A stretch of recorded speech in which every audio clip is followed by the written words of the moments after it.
Привет! Мы 4 года живем в Польше и недавно переехали из города в деревню, а именно из Вроцлава в Кельчев. И в этом видео я вам покажу и немножко расскажу о нашей деревне, как здесь живут люди. В общем, будет интересно. Погнали! Кельчев – одна из самых больших деревень в Польше, а именно 4-я по численности населения, которая составляет более 10,5 тысяч человек. Расположена всего в 12 километров от центра Вроцлава, очень близко, и по площади занимает чуть больше 3,5 километров квадратных.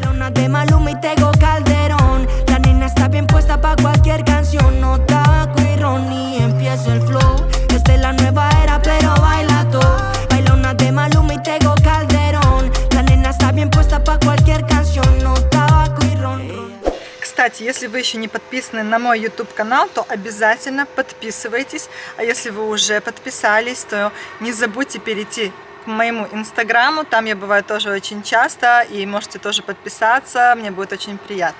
Кельчев считается спальным районом Вроцлава, потому что он находится прямо на границе с городом.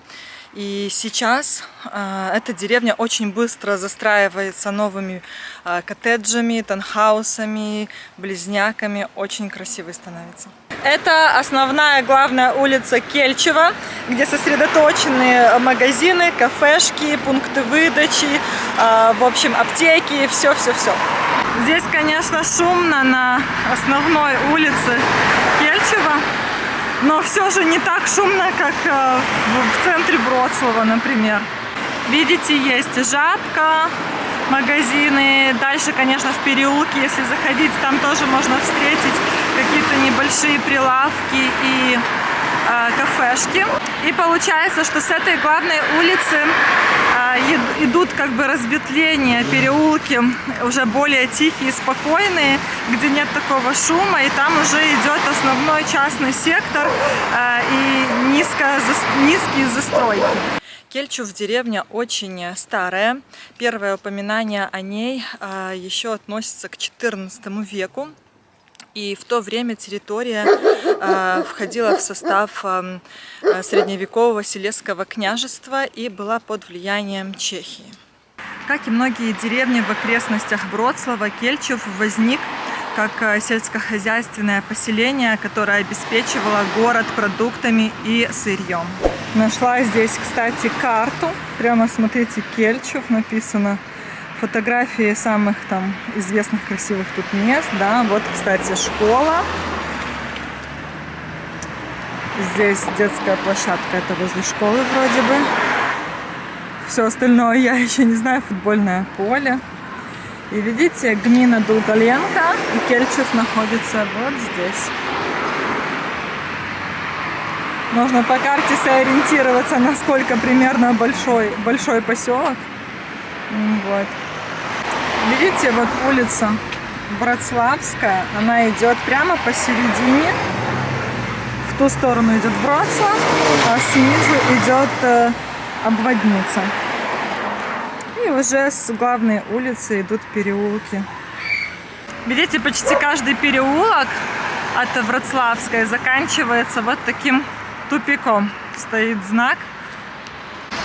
Здесь тоже, смотрите, стоит знак тупик. И уже такие переулки, какие-то из них асфальтированные, а какие-то нет. Здесь есть достаточно много инпостов, точек, то есть все в принципе удобно, можно заказывать посылки и без проблем тебе доставят. Видите, есть такие переулочки с главной улицы, вот с такой дорогой, да, ровной. Машина поехала, кстати, DHL. И с не очень хорошей. Вот я как раз подошла к такой не очень хорошей дороге, и здесь как раз новые постройки, продается еще, даже не все домики продались, сейчас как раз строится. Вот мне нравятся вот такие вот домики. Это близняки, одноэтажные, я так понимаю, на 2 семьи дом. Жилье, кстати, в Кельчеве дешевле, чем во Вроцлаве, естественно, хотя совсем рядышком это все находится. Примерно на 20, возможно, даже где-то 30% дешевле. То есть, если в среднем во Вроцлаве цена за метр квадратный примерно 11 тысяч злотых, по-разному, да, все индивидуально, то в Кельчеве будет примерно 8-9 тысяч злотых за метр квадратный. Здесь можно также встретить вот такие вот прилавочки с домашними яблоками и овощами, фруктами. Смотрите, здесь даже есть пицца в автомате. Мы никогда такую не брали, может, когда-то возьмем, попробуем. Но очень интересно, во Вроцлаве мы такое не встречали. Здесь достаточное количество магазинов. И что я заметила, что тут нет очередей, как во Вроцлаве, например, на кассах. И на паркинге, например, в магазин, чтобы приехать, тоже достаточно места. Вот смотрите, сзади меня паркинг, стоит одна машина только. Поэтому вполне здесь все свободно, чувствуешь себя, не едешь куда-то и не думаешь, так, а я припаркуюсь или нет, а сколько я сейчас времени простою на кассе, я, наверное, опоздаю. Ну, то есть такого здесь нет. Тут одна местная школа, куда, кстати, пойдут учиться мои дети. Как ChatGPT говорит, что она перегружена, и начали со временем простраивать новые корпуса и расширять инфраструктуру. Поэтому, возможно, раньше она была меньше по размеру. Сейчас она довольно большая. Причем образование в этой школе выше, чем в среднем по сельским районам Польши. Очень здорово. Все чисто, аккуратно. Я в Кельчеве не встречала нигде разбросанный мусор или, например, перевернутые урны. Во Вроцлаве, например, не везде, но частенько такое было, когда мусорка уже переполнилась мусором. Мусор не выбрасывается, его не забирают. И получается, ветер разгоняет мусор, и вокруг все в бумажках, в бутылках. Это, конечно, не очень приятное зрелище. Возле школы даже оградили елочки, чтобы не выгуливали сюда собак. Очень красиво. И здесь, в Кельчеве, я не знаю, какая-то своя фишка. Вот такие вот мусорки разные. Причем, видите, типа с собачкой стоит, с зонтиком. Это какой-то их местный прикол или что? Потому что во Вроцлаве таких мусорок мы не встречали. Очень интересно. Дети, когда видят такие мусорки, то прям радуются и показывают пальцем. Смотрите, шла среди частного сектора и нашла такие флажки. Думаю, что здесь такое украшено. А это, получается, кто-то дома у себя сделал прием деток до 3 лет, где развивает их по методике Монтессори, маленькие группы, в общем, как развивашка, как небольшой детский садик. Здорово. Здесь, кстати, я реально очень часто замечаю, что просто на обычных частных домах висят какие-то объявления, например, что вот там в доме, да, детский сад сделали. У кого-то, например, кто-то массаж делает на дому, кто-то косметолог принимает на дому. И висят такие большие плакаты. Просто люди сделали бизнес себе, да, очень здорово. Не нужно салон какой-то арендовать. Классно, классно. Во Вроцлаве, конечно, такого, я бы сказала, наверное, не то, что мало, а даже, наверное, и не встречала я ни разу. Красивые дома. Смотрю, так гуляю, и прямо глаз радуется. Умеют же поляки, да, жить в деревне и при этом жить красиво. Ну, здорово. Когда мы сюда переезжали, я думала, что здесь я встречу намного реже белорусов, украинцев, но нет. В Кельчеве, так же как и во Вроцлаве примерно, также часто встречаются украинцы, белорусы. Вот, например, Бедронка магазин здесь есть большой в Кельчеве, и там, ну, по крайней мере, на кассах и продавцы, которые раскладывают продукты на полке, они все разговаривают на русском либо на украинском языке. Обратите внимание вообще, сколько зелени, даже на окраине главной дороги, в огрудках, так сказать, на территории домов частных. Чем больше территория дома, тем больше в ней зелени, высокие ели. Конечно, классно. Во Вроцлаве зелени тоже много, но частично, то есть она не везде. Жителям, конечно, крайних домов возле главной дороги, наверное, очень шумно живется. Я не знаю, какие окна должны быть в этих квартирах, домах, чтобы была хорошая шумоизоляция. Но ChatGPT, например, сказал, что дома, которые по окраине главной дороги, это дома самые первые, которые, грубо говоря, самые первые, которые построились в этой деревне. Понятное дело, что они бы столько лет, сотни здесь не выстояли, но имеется в виду, что самые старые.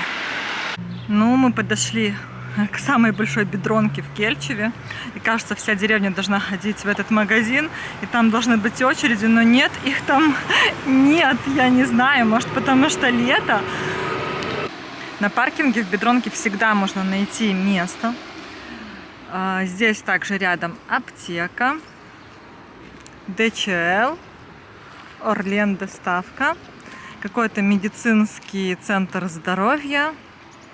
Даже есть для детей сала забав, то есть игровая комната. И там за вот этим зданием кафешка я там была. Возможно, обзор на бедронку в Кельчеве я сниму вообще в другом видео отдельном, чтобы сейчас не смешивать темы. Но поверьте, этот магазин нам намного больше нравится, чем бедронка возле нашего дома, где мы жили именно во Вроцлаве. Там вообще маленькая бедронка, были узкие проходы, здесь широкие проходы, большая разновидность товаров, продуктов. В общем, нам очень нравится. Смотрите, есть даже частные жлобки. Жлобок – это типа детский сад для деток до 3 лет. Просто на каждом заборе здесь какие-то объявления. Завернули в переулок, который ведет уже к нашему дому. И здесь мне очень нравятся вот эти домики, близняки. Посмотрите, какие красивые. Даже, подождите, это, скорее всего, не близняки, а шароговец, потому что близняки – это когда у тебя только один сосед сбоку, дом на 2 семьи, а шароговец – это когда ряд идет из домиков, и у тебя сосед и справа, и слева есть. Смотрите, здесь в одном из этих домиков есть цукерня. То есть взяли люди и сделали себе бизнес. Цукерня, торты пекут и всякие сладкую выпечку. Посмотрите, улочки. Вот такие вот, очень красивые. Вот здесь такой перекресток с улицами. И очень красиво, тихо. Машины ездят, да, но не так, как на окраине. В смысле, возле главной улицы. Так что здесь тихо, спокойно. Если покупать, например, свое жилье в Кельчеве, например, я бы брала вот где-то в таких вот переулках, не с краю, возле главной дороги, потому что там, конечно, шумно. Вот такие новые застройки в деревушке нашей. Находятся прямо возле нас, мне очень нравится. Это уже близняки, а не шароговец. То есть здесь нет соседей сверху, снизу, соседи только с одной стороны. Смотрите, как красиво. Вот мы с Владом мечтаем себе что-то такое приобрести. Близняк с небольшим огрудком. Здесь везде есть огрудки. У каждого вот такие входы. Видите, в квартиры. И там калитка в огрудок. Красиво. Здесь так спокойно. Вообще. Каждый делает у себя красоту. Вот здесь камушками, например, засыпано. Вот такие светильнички. А с этой стороны просто как бы газон. Вот, каждый делает, как им нравится. А там камушки тоже засыпали. Вот, симпатично. Здесь цветы посадили люди. Пахнет вкусно. Красиво, да. Песочек. Очень симпатично, все светлое.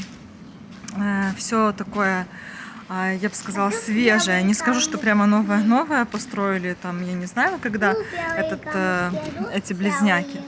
Но видно, что очень свежие и все светленькое. Смотрите, тут люди такой заборчик мини поставили. Красиво.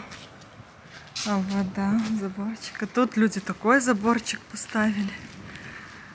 И, видно, будут сажать газон, потому что постелили пленку.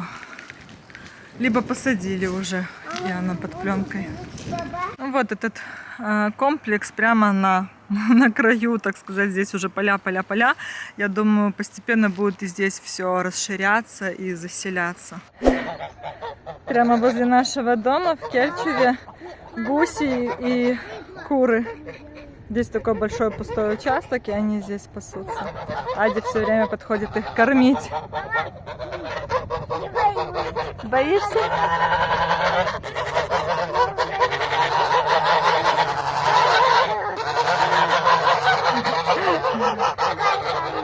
Ругаются?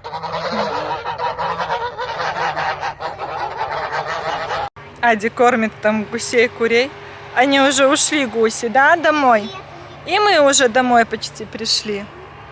Мое видео подошло к концу. Я думаю, что Кельчев это классный вариант, если вы хотите жить близко к Вроцлаву, например, близко к городу, но не в такой шумной обстановке. То есть вы живете как бы в городе, но при этом тихо, спокойно, все есть, и до центра Вроцлава не так уж далеко, минут 30, там максимум 40-45 минут, это если пробки.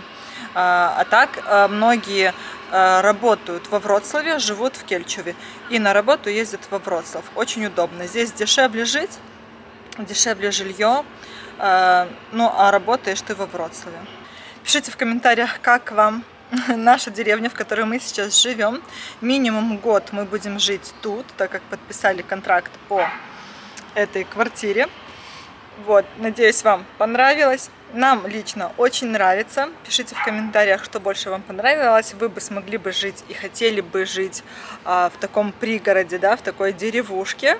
Или вам больше по душе какая-то шумная обстановка. Вы бы жили, например, в городе, пусть не в центре, но именно в городе.